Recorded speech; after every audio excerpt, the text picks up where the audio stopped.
ఆ నక్షత్రాన్ని జ్ఞానానికి ఏం తెలియజేసిందంట? ఏం తెలియజేసింది? యేసు ప్రభు వారు ఉన్నటువంటి చోటుని తెలియజేసింది. ఎక్కడ చూసారు వాళ్ళు నక్షత్రాన్ని? ఎక్కడ తూర్పు దేశంలో చూశారు. మరి తూర్పు దేశంలో చూస్తే మీరు పేరు వేసినట్టు, మీరు తెలిసినట్టు వాళ్ళు వచ్చేసి అనుకున్నారా?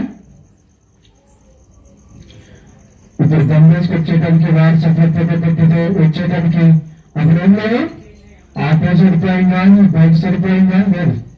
వాళ్ళు ఆ నక్షత్రాన్ని చూసి 2 సంవత్సరాలు ప్రయాణం చేశారు.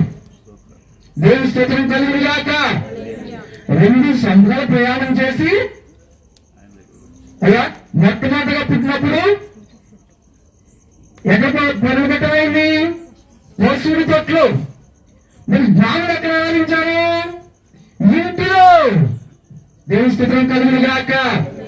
వారు ప్రయాణం చేసుకుంటూ వస్తుంటే మానవులు ఎవరో వారికి మార్గదర్శిగా లేరు. అమ్మ చెప్పినట్టు ఆ మార్గదర్శి ఎవరంటే నక్షత్రము. ఆయన పుట్టినప్పుడు ప్రకృతిలో ఒక నక్షత్రం పుట్టింది. ఈ ప్రకృతిలో ఆయన కలగజేస్తాడు. ఈ ప్రకృతిలో మానవులకి మార్గదర్శిగా ఉండడానికి ఒక నక్షత్రాన్ని ఆయన నూతనంగా పుట్టించాడు. దేవస్థితం కలుగునుగాక. ఆ నక్షత్రము వారికి దారి చూపిస్తుంటే ఆ జ్ఞానులు కూడా దారి తప్పిపోయి ఎక్కడికి వెళ్ళారంట? ఏ రోజు దగ్గరికి వెళ్ళిపోయారు. ఎందుకంటే ఆయనకి అన్ని తెలుస్తాయి మార్గాలు. రాజులకి దేవుడు తెలియట్లేదు. ఎవరు చెప్తుంది? దేవులకి. ఆయన ఎవరు చెప్పమన్నారు? సువార్త దేవులకి, రాజులకు కాదు, దేవులకే ఈ సువార్తను ప్రకటించమన్నాడు. ఆయన యుతవత్తులు ప్రకటించమన్నాడు. బంధింపబడిన వారికి విడుదల, గుడ్డి వారికి చూపు, బాధపడే వారికి మనశ్శాంతి ప్రకటించమన్నాడు ఆయన. అయితే ఆయన అందుకే వచ్చాడు. ఆయన పుట్టినప్పుడు పశువుల పట్ల పొలండి పెట్టాడు. వాళ్ళు ప్రయాణం చేసుకుంటూ వచ్చేటప్పటికి ఏ రోజు రాజుకి అన్ని మార్గాలు తెలుసు కదా, రాజులకు అన్ని దొరుకుతాయని. ఆయన ఇంటికి వెళ్తే ఆయన ఎక్కడ పుట్టాడో నాకు తెలియదంటే ఆయన చూశాడు. నాకంటే గొప్ప రాజు ఎవరో పుట్టాడని చెప్పి ఆయన ఈ లోక సంబంధంగా ఆలోచించి అక్కడ 2 సంవత్సరాలకి ఉన్నటువంటి బిడవందరూ ఇక్కడ పసి బిడవందరూ కూడా ఉంది కదా, వధ చేసేశాడు. గొప్ప వధ జరిగింది యేసు ప్రభు గారు పుట్టినప్పుడు. అక్కడి నుంచి వారు మళ్ళీ ప్రయాణం చేసుకుంటూ ఆ నక్షత్రం చూసుకుంటూ ఎక్కడ వచ్చారంట? ఇంటిలోకి వచ్చి ఆగిందంట. యేసు ప్రభు ఏ ఇంట్లో ఉన్నాడో ఇంటిలో ఆగింది నక్షత్రం. అక్కడ ఆగితే ఆ ఇంటిలోకి వెళ్ళి అమ్మ చెప్పినట్టుగా బంగారము, బోళము, సాంబ్రాణి ఆయనకి కానుకనిచ్చి సాగిలపడి ఆ శిశువుకి నమస్కరించారు. దేవుని స్తోత్రం కలుగునుగాక అని జ్ఞాపకం చేసుకోవడానికే మేము ఇక్కడ ఉన్నాం. మళ్ళీ యేసు ప్రభు పుట్టడం కదా. మరి మన మధ్యకు వచ్చినటువంటి అతిథులు ఉన్నారు. అయితే ఇంకొక మాటను చదివి ఒక వాక్యాన్ని ఇస్తాను. తప్పకుండా మీరందరూ కూడా ఈ వాక్యాన్ని చూడండి. ఈ క్రిస్మస్ సంబంధించిన వాక్యం కాదు. ఆ శిశువుని వాళ్ళు చూడడానికి ఏం చేశారు? నక్షత్రమే వారికి మార్గదర్శిగా ఉంటే ఈ రోజు మన అన్నదమ్ములు కానీ, మన అక్క చెల్లెలు కానీ, మగళ్ళు కానీ యేసు ప్రభు చేస్తే ఎవరు ప్రోత్సహించరు. అన్నదమ్ములు ఏం చేస్తారు? అక్క చెల్లెలు కూడా ఏం చేస్తారు? అనుకున్న వాళ్ళు గొడవైపోతారు. కానీ ఆయన మాత్రం విడిచిపెట్టడు. అలాంటి వాడు ఇక్కడ హైపడినటువంటి రాజంగి చిట్టుబాబు గారు ఆ వాక్యం ఆయన చూసినప్పుడల్లా ఈ వాక్యం గుర్తొస్తాడు. ఏంటంటే ఆ వాక్యం చూడండి. ఆ మత్తయి సువార్త 19వ అధ్యాయము 29వ వచనం చూడు. అందరూ కూడా మాట్లాడండి. మత్తయి సువార్త 19వ అధ్యాయము 29వ వచనం.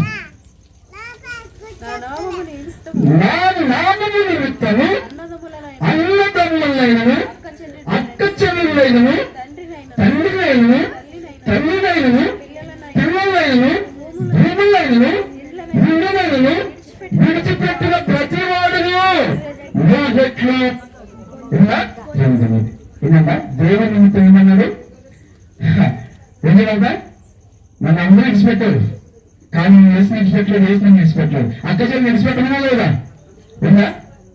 అక్క అక్క అంటే మనం నక్కులు పెడతారు, ఇలా కాదు నక్కులు పెట్టి ఉందా లేదా?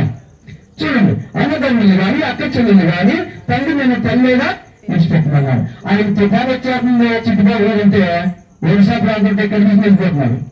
మళ్ళీ ప్రభుత్వం ఎక్కడన్నా వచ్చాడు మీద ఉంటే వచ్చేసి అని చెప్తున్నాడు. ఆయనకు మంచి ప్రార్థనది, ఆయన అన్నే చేస్తుంది, మంచి కుమారుడు. ఆయన సీఏ ఉద్యోగం వచ్చేటప్పుడు అయితే ఇంత ఎత్తుంటాడు. ఆయన వీళ్ళు ఎత్తుంటే ఇంత ఎత్తుంటాడు మన అబ్బాయి. ఆయన చూసినప్పుడు నాకు అదే గర్వమిస్తుంది. అయితే అలాంటి వేలు పెట్టేసి ఆయన ఎక్కడో ఒడిశా ప్రాంతానికి, ఛత్తీస్గఢ్ ప్రాంతానికి ఆ తుఫాను వెళ్ళిపోతాడు కదా. ఎక్కడ తూప్రాన్ ప్రాంతానికి బండి మీద వెళ్ళిపోతాడు, నడుము పడతాడు. అవన్నీ అంటే చాలా ఉంటాడు ఆనందంలో. ఆయన చూసినప్పటికీ నాకు భూములు తరిక్కిపోతూ ఉంటాయి. నేనే ఎక్కడో ఉంటాను, సేవాదేవి కూడా తిరుగుతూ ఉంటాను. అలాంటి చావకులు మన మధ్య ఉన్నారు కాబట్టి అలాంటి చావ చేస్తున్నారు. వారికి సమయాన్ని ఇస్తాను, వారు ఆ కాలానుగుణంగా వారి ముందుకు వెళ్తారని ఈ సమయం అప్పగిస్తున్నాను. వారు వస్తుండగా గట్టిగా దేవుని మనం తెలిసి సపోగా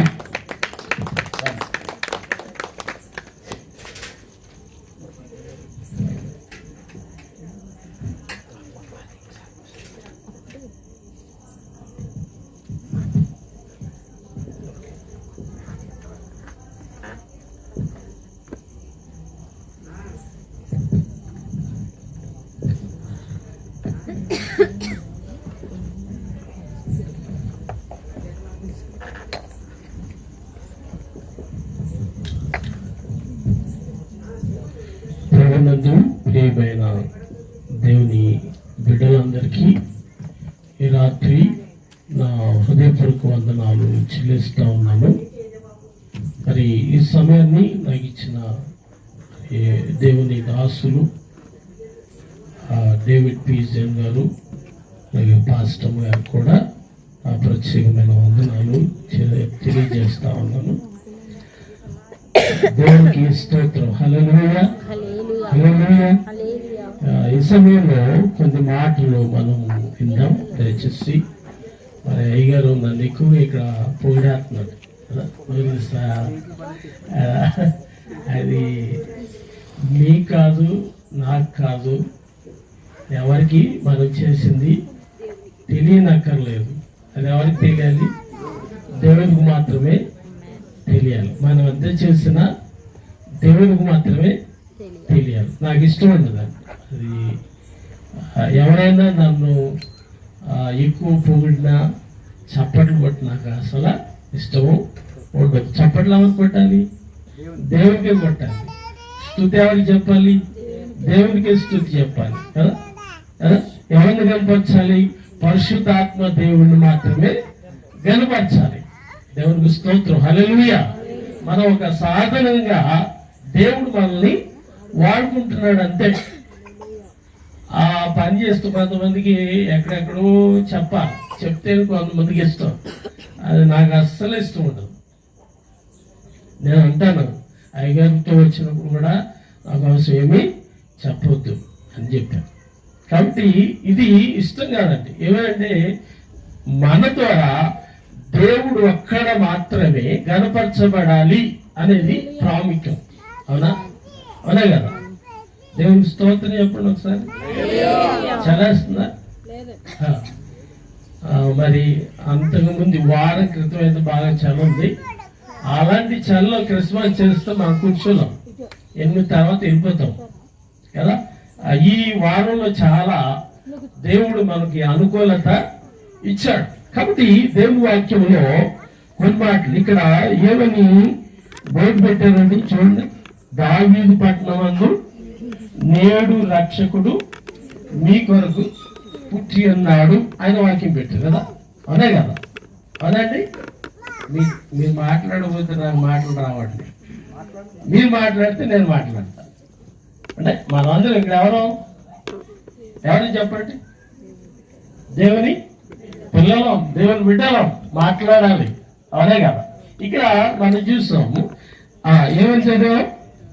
దావీదు పట్టణమందు నేడు రక్షకుడు మీ కొరకు పుట్టి ఉన్నాడు అని దేవుని మాటలు మనం చదివాం. ఇక్కడ మనం చూస్తే కొన్ని మాటలు, ఒక 2-3 మాటలు చెప్పి నేను త్వరగా ముగించాలని ఇష్టపడతా ఉన్నాం. ప్రియమైన దేవుని బిడ్డలారా, మనమంతరము దేవుణ్ణి ఉత్సాహించడానికి, దేవుని మహింపరచడానికి, దేవుణ్ణి కొనియాడడానికి, దేవునికి స్తుతి చెల్లించడానికి మనమందరము దేవుని సన్నిధిలోనికి క్రిస్మస్ ఆనందములో, క్రిస్మస్ సంతోషములో, క్రిస్మస్ వాతావరణంలో మనందరం కూడా పాల్గొనడానికి దేవుడి నుంచి అవకాశమును మనకి ఇచ్చాడు. ఇక్కడ మన వాక్యం మనం చదివితే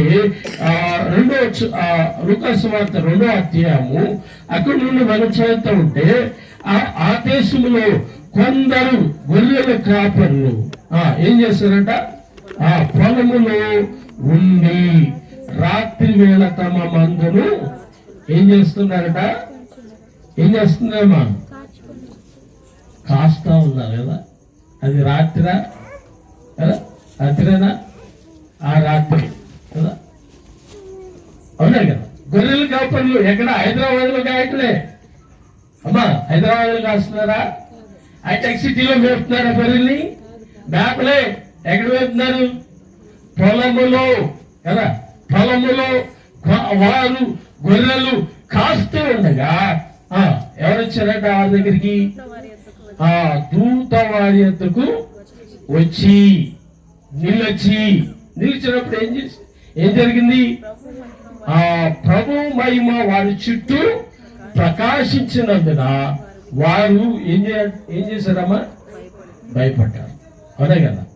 ఒక ఉరుము వచ్చిందనుకోండి, పెద్ద ఉరుము, మనం భయపడతాం. హార్ట్ అటాక్ ఉన్న వాళ్ళైతే ఇంకా డేంజర్ కదా, అదే కదా. మనం హార్ట్ అటాక్ రాకపోయినా మనం చాలా భయపడతాం. వాళ్ళు ఎక్కడ కాస్తా ఉన్నారు? పొలములో గొర్రెలు కాస్తా ఉన్నారు. అంటే మొట్టమొదటి మాట ఏం చూడాలంటే, వారు తెలుసుకున్నారు. ఎవరి కోసమ్మా? దేవుని కోసం. గొర్రెలు కాపర్లు ఎట్లా ఉంటారు చెప్పండి మా సిస్టర్స్ అందరూ? గొర్రెలు కాపర్లు ఎలా ఉంటారంటే, మళ్ళీ ప్యాంట్ వేసుకుంటారా, ఇనిషియేట్ చేస్తారా, ఎలా ఉంటారు చెప్పండి? ఎలా ఉంటారమ్మా? ధోతి పెట్టుకుని, గోలు సంచే వేసుకుని, టవల్ కట్టుకుని, కర్ర పెట్టుకుని గొర్రెల కాపర్లు గొర్రెలు కాస్తూ ఉంటాడు కదా. దీన్ని ఆత్మీయంగా అర్థం చేసుకుంటే, దేవుని సేవకుడు సంఘాన్ని కూడా కాసేవాడిగా ఉన్నాడు ఈ రోజులో కదా. అదే కదా. గొర్రెల కాపర్లు, గొర్రెలు అంటే ఎవరు? సంఘ బిడ్డలు, దేవుని సన్నిధిలో ఉన్నవారిని ఏం చేయాలంటే, సంఘ సేవకుడు ఏం చేయాలంటే కాయాలి. దేవుని స్తోత్రం. హల్లెలూయా, హల్లెలూయా. కాబట్టి ఇక్కడ మనం చూస్తున్నాం, వారు రాత్రి వేళ గొర్రెలు కాస్తూ ఉండగా వారు ఒక్క గొప్ప ఆ వెలుగును చూసి ఏం చేయబడ్డారంటే భయపడ్డారు. అలా భయపడ్డారు. కింద చదవండి. అయితే ఆ దూత భయపడుకుడి, ఇదిగో ప్రజలందరికీ కలుగుబోవు మహా సంతోషకరమైన స్వార్థమానము మీకు తెలియజేస్తున్నాను అంటూ ఉన్నారు. ఎవరు? దూత. సంతోషం కదా.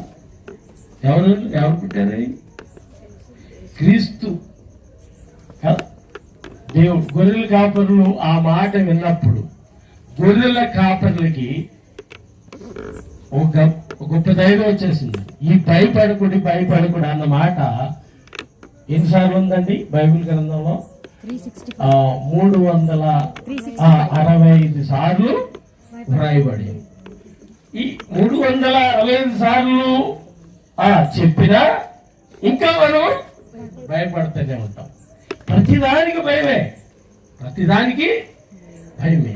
స్వార్థ చెప్పాలన్నా భయమే, ప్రార్థన చేయాలన్నా భయమే, పాట పాడాలన్నా భయమే, ఏది దేవుని కొరకు చేయాలన్నా భయమే ఉంటది. కానీ దేవుడు నాలో ఉన్నాడు, ఆయన రక్తం నాలో ఉన్నది, ఆయన శక్తి నాలో ఉన్నది, ఆయన బలము నాలో ఉన్నది, ఆయనకు పరిశుద్ధాత్మ శక్తి నాలో ఉన్నప్పుడు నేను బలముగా దేవుని పరిచర్య చేయగలను, దేవుని సువార్త చెప్పగలను, వాక్యాన్ని గట్టిగా ప్రకటన చేయగలను అని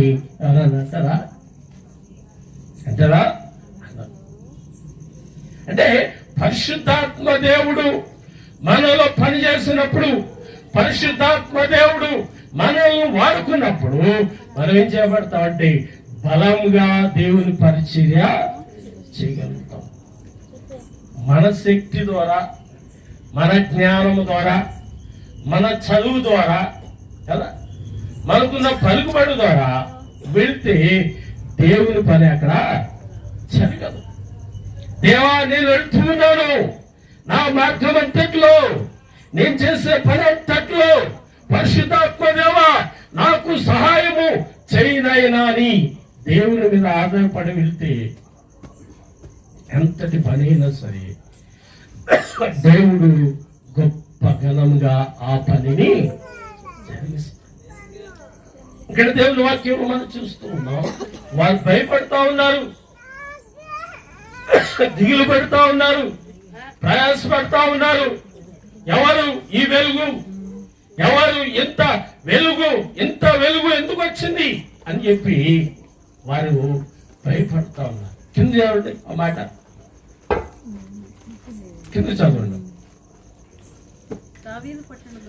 దావీదు పట్టణమందు నేడు రక్షకుడు, దావీదు పట్టణమందు నేడు రక్షకుడు మీ కొరకు పుట్టి ఉన్నాడు అని దేవుని వాక్యం మనం చదువుతుంది కదా.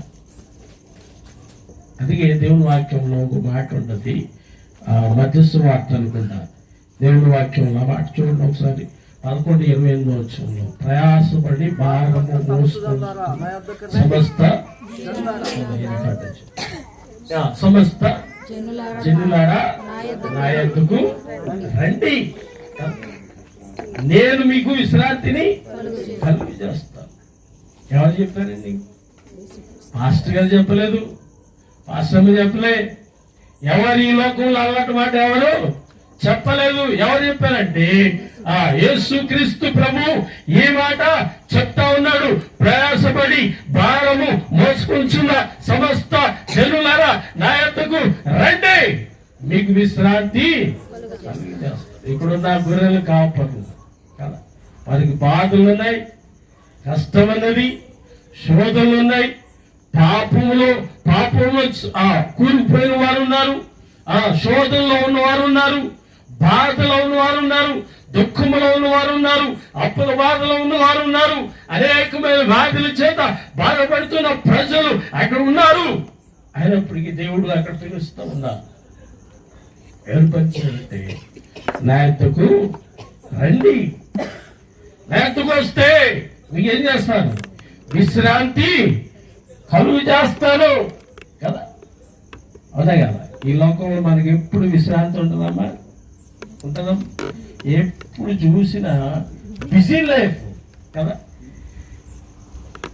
ఇక్కడ డ్యూటీ ఏంటంటే మనం వాటి చేయాలి డ్యూటీకి వెళ్తే కదా. అంటే ఈ డబ్బులు వచ్చేస్తాయి, మనకు డబ్బు కావాలి. ఎందుకంటే బ్రతకాలి కదండి. హైదరాబాద్ లో ఇద్దరు పని చేస్తేనే కదా బ్రతికేది ఫ్యామిలీ, అవునా అంటారా?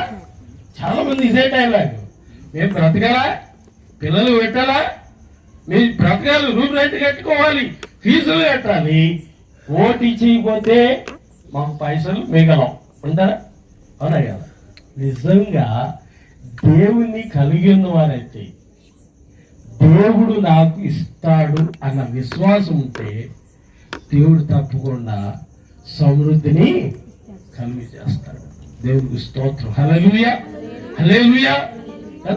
క్రీస్తుని నిజంగా మనము కలిగి ఉన్నప్పుడు, క్రీస్తు మనలో ఉన్నప్పుడు, క్రీస్తు యొక్క వెలుగు మనలో ఉన్నప్పుడు, రక్షకుడు మనలో ఉన్నప్పుడు, ఆయన వాక్యము మనలో ఉన్నప్పుడు, ఆయనకి ఆ శక్తి మనలో ఉన్నప్పుడు మనము దేనికి భయపడిన అవసరము లేదు. దేవుని స్తోత్రం. హల్లెలూయా, హల్లెలూయా.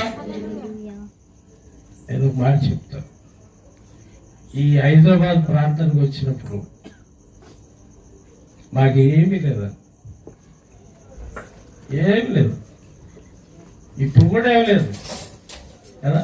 చేయడానికేమో పెద్ద పెద్ద పనులు చేస్తాము, ఉండడానికి ఇల్లు కూడా లేదు, ఏమీ లేదు. అయితే నాకు ఒకటి విశ్వాసం అంటే ఎక్కడండి పరలోకంలో దేవుడు నాకు మంచి ఇల్లు కడుతున్నాడు అనుకుంటాను. నేను ఇప్పుడు పని చేసిన ఏమీ లేదు. హైదరాబాద్ వచ్చినప్పుడు ఉప్మా తిని పరిచర్య చేశాను. ఉప్మా జాంకాయలు తిని పరిచర్య చేశాను. ఏమీ లేని స్థితిలో కూడా దేవుణ్ణి విడిచిపెట్టకుండా, వాక్యాన్ని వదిలిపెట్టకుండా, దేవుని మందిరాన్ని విడిచిపెట్టకుండా నమ్మకముగా దేవుని మీద ఆధారపడి దేవునిలో నిలబడ్డాం. కాబట్టి దేవుడు అనేకమైన చోట్ల మనం వాడుకుంటున్నాం. దేవునికి స్తోత్రం. హల్లెలూయా, హల్లెలూయా. గట్టిగా చెప్తామంటే హల్లెలూయా. కాబట్టి ప్రియమైన వాళ్ళారా, ఏమన్నాడంటే దేవుని వాక్యంలో 11:28 వచనంలో, ప్రయాసపడి భారము మోసుకుంటున్న సమస్త జనులారా నా యొద్దకు రండి. ఈ లోకంలో ఎంత సంపాదించినా ఏం లేదండి, సమాధానము లేదు, ఐక్యత లేదు కదా, ప్రేమ లేదు. అది క్రీస్తు దగ్గరకు వచ్చినట్లయితే, రక్షకుడు దగ్గరకు వచ్చినట్లయితే, వాక్యము దగ్గరకు వచ్చినట్లయితే, దేవుని సన్నిధిలో ప్రార్థన చేసినట్లయితే దేవుడు సమాధానమును ఇస్తాడు. కాబట్టి ప్రియమైన వాళ్ళు, మనము దేవుని కొరకు ఎంత కష్టమైనా సరే అది భరించడానికి సిద్ధంగా మనము ఉన్నప్పుడే మనల్ని దేవుడు గొప్పగా దీవిస్తాడు. దేవునికి స్తోత్రం. హల్లెలూయా, హల్లెలూయా. ఇక్కడ ఏం చేశారంటే, మొట్టమొదటిగా మనం చదివాం, వారు ఏం చేశారంట, వారు మందను కాసుకొనిచుండగా. దేవుని వాక్యంలో ఒక మాట ఉంటుంది చూడండి ఒకసారి. దేవుని వాక్యములో వారు ఎక్కడికి వెళ్ళారంటే 15 వచనం, 2:15 వచనంలో, ఆ దూతలు తమ యొద్ద నుండి పరలోకమునకు వెళ్ళిన తర్వాత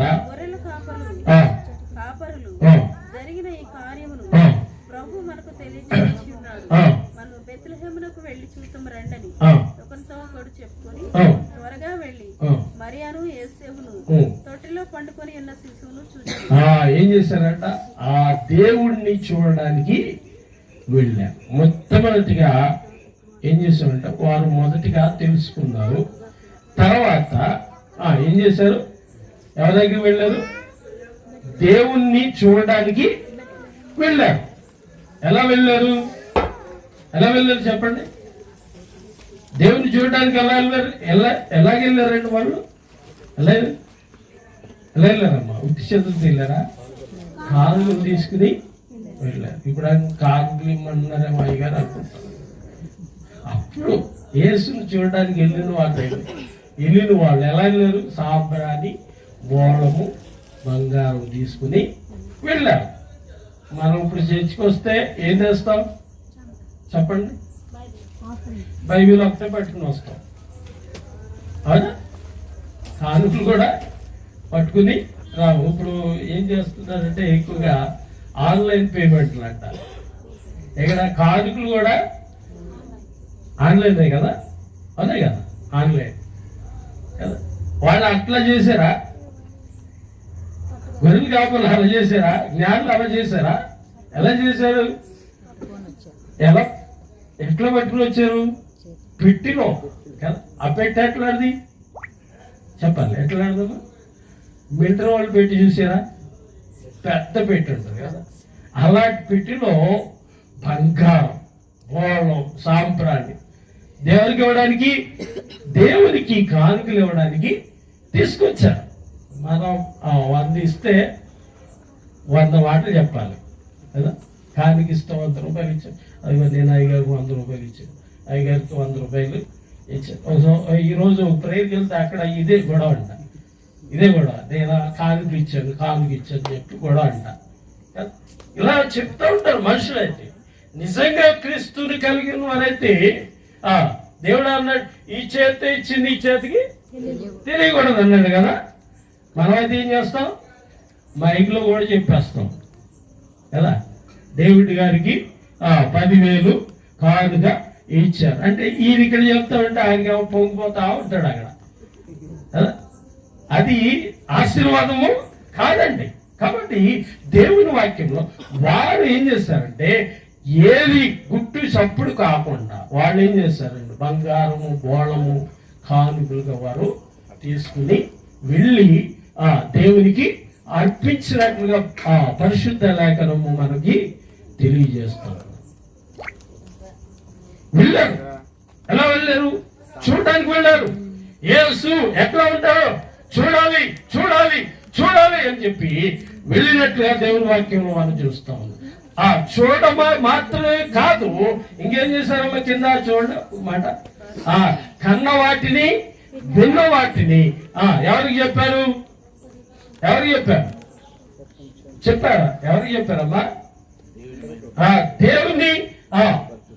దేవునికి మహిమ పరుస్తూ తెలియజేస్తూ ఏం చేసేవారంటే అందరికీ చెప్పారు, ప్రజలందరికీ చెప్పారు. కన్న వాటిని విన్న వాటిని మనం చూసిన విన్న ఎవరికి చెప్తావా? ఇప్పుడు వెళ్ళి యేసు ప్రభు మా కొరకు పుట్టాడమ్మని చెప్తావా? ఇప్పుడు మహాభయం ఇంకా కదా. అలా వెళ్ళి చెప్తే కొడతారేమో, కొడితే పడు దేవుడి కొరకు నీకు ఆశీర్వాదం అమ్మా అనే కదా. మేము అన్ని దెబ్బలు తిని అన్ని సమస్యలు ఎదుర్కొని ఈరోజు ఈ స్థితిలో ఉన్నామంటే అదే మాకు ఆశీర్వాదం. ఆమేన్. హల్లెలూయా, హల్లెలూయా కదా. ఎప్పుడు భయపడలే. వారు ఏం చేశారంట, కన్న వాటిని విన్న వాటిని ఏం చేశారు, ఆ లోకంలో ప్రజల దగ్గర చెప్పారు. చెప్పారా? మనం చెప్తామా?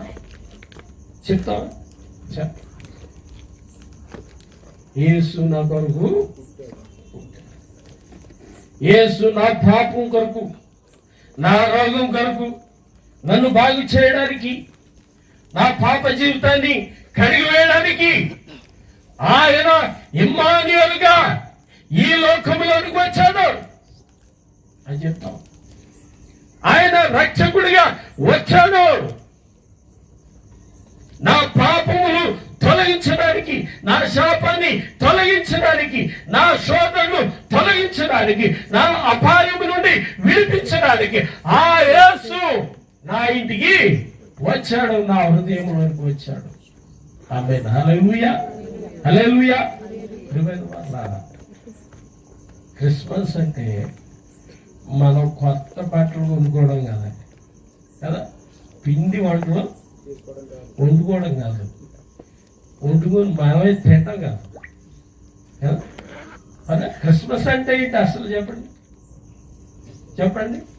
క్రిస్మస్ క్రీస్తుని ఆరాధించడం. ఇంకోటి ఉంది ప్రాముఖ్యమైనది, ఇవ్వడం, గివింగ్. మనం ఎప్పుడు తీసుకోవడమే ఉంటుంది, మనకి ఇవ్వడం ఉంటుందా? ఇవ్వడం ఉంటుందా? ఉంటుందా? చెప్పండి, ఉంటుందా? ఎప్పుడు ఒకవేళ ఇద్దామంటే భార్య ఇవ్వనివ్వదు, ఇంకోటి భర్త కూడా ఇవ్వనివ్వడు, చెయ్యి అదుకు లాగుతూ ఉంటాం. దేవుని కొరకు ఎంతైతే విత్తుతామో, దేవుని కొరకు ఎంతైతే ఇవ్వగలుగుతామో అంత దేవుడు సమృద్ధిగా మనకి ఇస్తాడు. ఆమేన్. హల్లెలూయా, హల్లెలూయా. కాబట్టి ప్రియమైన వల్ల దేవుడు చాలా గొప్పవాడు.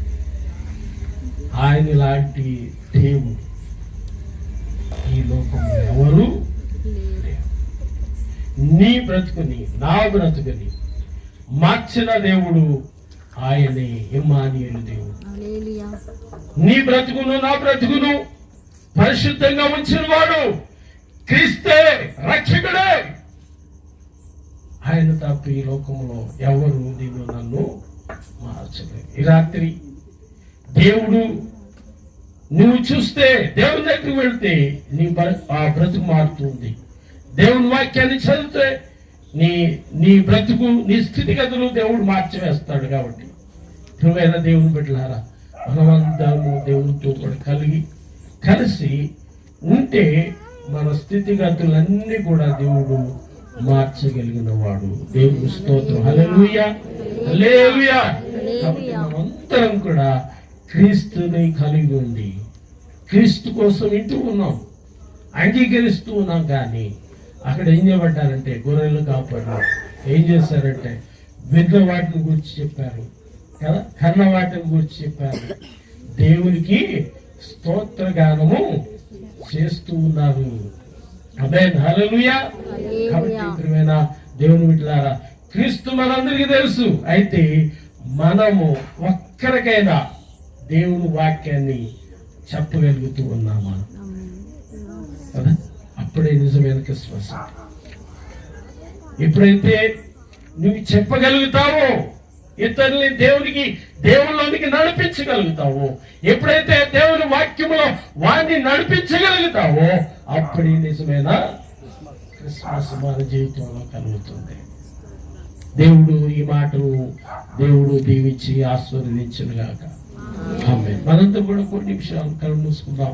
ప్రభు ఈ రాత్రి కొన్ని నిమిషాలు ప్రార్థన చేద్దాం. దయచేసి నేను ముగిస్తాను. దేవుని సన్నిధిలో మనందరూ కూడా ఒక తీర్మానం తీసుకుంటాం. నేను నిన్ను తెలుసుకోవడానికి, నీ దగ్గరికి రావడానికి, నాయన నిన్ను స్తుతించడానికి, నిన్ను ఆరాధించడానికి, మహిమపరచడానికి, నాయన ఎలాంటి శోధనలు, కష్టము, నష్టం వచ్చినా సరే నా హృదయం అంతా కూడా నీ సన్నిధిలోనే కుమరించి నాయనా నిన్ను ఆరాధించగలుగుతాను. నీతోనే ఉంటాను నాయనా. చావైనా బ్రతికైనా నీ కొరకే నేను జీవిస్తాను అని ఈ రాత్రి మనమందరం కూడా తీర్మానం చేసుకున్నాం.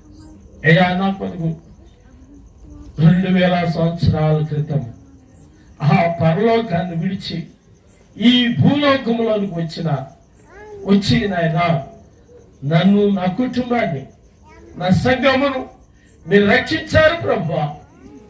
నేను ఏమిచ్చి నీకు కృతజ్ఞతాస్తుతులు చెల్లించగలను? ఏమిచ్చినా నీ రుణాన్ని నేను తీర్చలేను ఆయనని దేవుని సన్నిధిలో దేవుని స్తుతిద్దాం, దేవుని ఆరాధిద్దాం. అయ్యా, నీకు వందనాలు ప్రభువా. మా కొరకు ఇమ్మానుయేలు దేవుడిగా వచ్చారు, ఆశ్చర్యగాడిగా వచ్చారు, ఆలోచనకర్తగా మీరు వచ్చారు, బలమైన దేవుడిగా మీరు వచ్చారు ఆయన. అందరి బట్టి నీకు స్తోత్రము ఆయనని దేవుని సన్నిధిలో దేవుని స్తుతి. దయచేసి ఎవరు కూడా అవును ఆయన నా కొరకు వచ్చినందుకు స్తోత్రం, నా కొరకు ప్రభువా వచ్చినందుకు నీకు స్తోత్రం ఆయన అని దేవుని సన్నిధిలో దేవుని స్తుతి. ప్రేమ కలిగిన తండ్రిని కూడా నేను ఈ సమయంలో నీ మాటలు బోధించిన బలహీనున్నాయ నన్ను ఏర్పరచుకుంది. నేను ఉంచినందుకు స్తోత్రం చెల్లిస్తూ నేను ఇక్కడ ఉన్న బిడ్డలందరినీ మీరు దీవించండి, ఆశీర్వదించండి. నీకు మేడైన దేవుల ఆశీర్వాదంతో నింపి నడిపించమని యేసుక్రీస్తు నామమున ప్రార్థిస్తూ ఉన్నాము తండ్రి. ఆమేన్.